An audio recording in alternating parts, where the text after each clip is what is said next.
பிரதமரின் தியானம் குறித்து விமர்சனம் செய்த நடிகர் பிரகாஷ் ராஜுக்கு பாஜக தமிழிசை சவுந்தரராஜன் பதிலடி கொடுத்துள்ளார். முதல்ல நான் சொல்றேன், இது ஒரு ஆன்மீக பூமி. இந்த ஆன்மீக பூமி தமிழகத்துல தியானத்திற்கும் நமது தவத்திற்கும் சங்க இலக்கியத்திலிருந்து உதாரணங்கள் கொடுக்கப்பட்டிருக்கிறது. அதனால தமிழகம் ஒரு ஆன்மீக பூமி.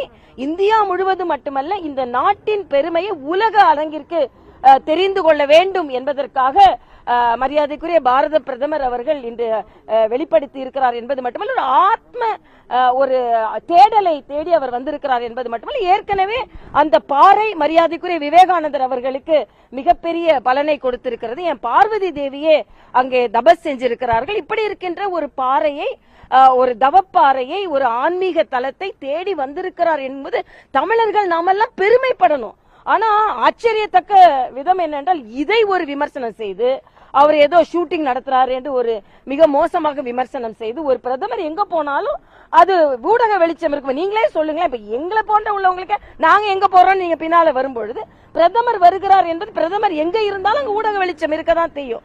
ஊடக வெளிச்சத்திற்காக வருகிறார் என்று கீழ்த்தரமான விமர்சனங்களை செய்து, இதெல்லாம் வன்மையாக கண்டிக்கத்தக்கது. யார் என்ன சொன்னாலும் நான் மக்கள் பலமும் எனக்கு பெற்றிருக்கிறது, ஆன்ம பலமும் எனக்கு பெற்றிருக்கிறது. மக்கள் பலத்தை நான் தேர்தலில் பெற்றேன், ஆன்ம பலத்தை நான் இந்த தியானத்தில் பெற்றேன் என்று பலம் பொருந்தியவராக மரியாதைக்குரிய பாரத பிரதமர். இந்த தேர்தல் கருத்து கணிப்புகள் முதலில் எண்ணிக்கையை நான் பார்ப்பதை விட மக்களின் எண்ணத்தில் மரியாதைக்குரிய பாரத செய்திகளை உள்ளது உள்ளபடி தெரிந்து கொள்ள ரெஃப்ளெக்ட் நியூஸை சப்ஸ்கிரைப் பண்ணுங்க.